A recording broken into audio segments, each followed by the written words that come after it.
friends, I'm Beth and I'm back with another episode of How I'm Doing It. Today I'm going to be making sausage and potatoes in my crock pot.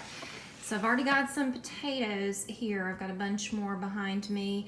I'm probably going to use about 2 pounds of potatoes, I think. I'm going to cut this up into smaller pieces. You can use whatever kind of size you like. This is about what I'm going for. Since I am filming by myself, I've got one hand holding potatoes and one hand holding the phone camera. So I will just take some pictures along here and there as I go because I need 2 hands to finish cutting properly. Okay, so here are all of my potatoes. I have loaded them into the crock pot. As you see, our family prefers to keep the skin on. If you hate skin, you could take it off. However, I will tell you, there is a tremendous amount of nutrition available in these skins. Besides just fiber, there are a lot of vitamins and minerals. So if you prefer the skins, then you're doing yourself a real favor there.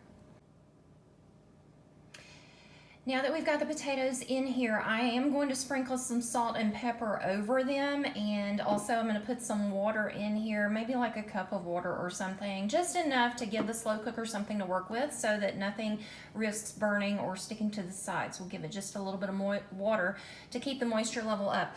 Now, if you were paying attention last time I went to the grocery outlet, I got several packs of this Hillshire Farm 12-ounce smoked sausage for half off the marked price. So half off $1.49 brings you down to 74-75 cents a pack. I froze several packs. I kept this one out. I am going to basically just slice this into circles, keep it nice and easy, dump it on top of the seasoned potatoes.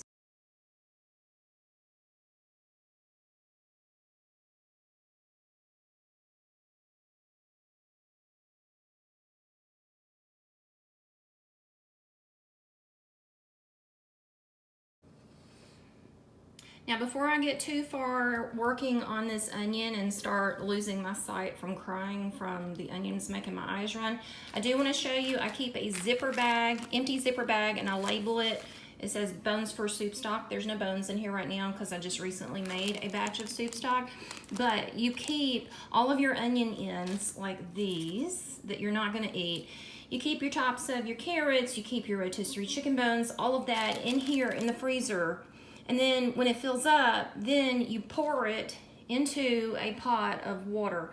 Let it boil for hours and hours, maybe pick a day you're off work or something, and let it go. Once the broth has reached a beautiful golden color and aroma, then you strain out all of these little bits and pieces and the bones and everything. And then you keep that broth for whatever you want to do to cook with it. It is delicious. It's better tasting than anything that you can buy in the store. And plus, in fact, I could even pour some broth if I had some in here. It would give the potatoes an even better flavor. But it also lets you control the ingredients. So you have less artificial ingredients and you can control the sodium better that way if that's important to you. So always, always, always keep your ends in the freezer, okay, until you're ready to use them.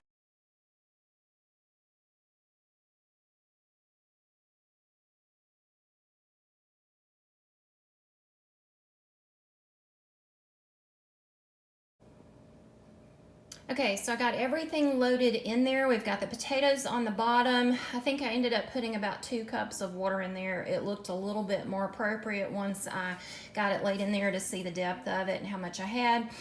Salt, pepper. I did add some garlic pepper to it just for fun. Why not, right?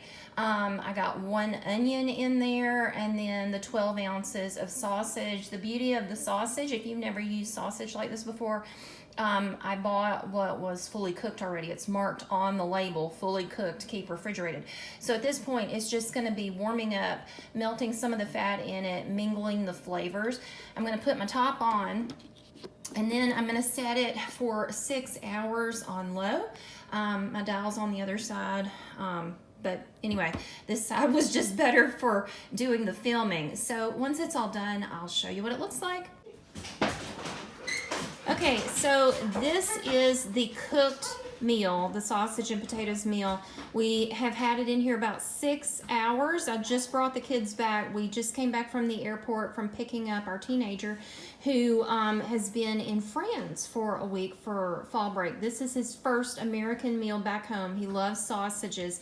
So if you look down here in the side, you can kind of see it sizzling down there, the water kind of simmering and things. So I'm going to turn this off and serve it up. The smell when we walked in the door from coming in from the airport, the smell was amazing. It just filled up the whole house. So I'm looking forward to this. And there's Luke the dog just running through. So let's look at this. Here we go.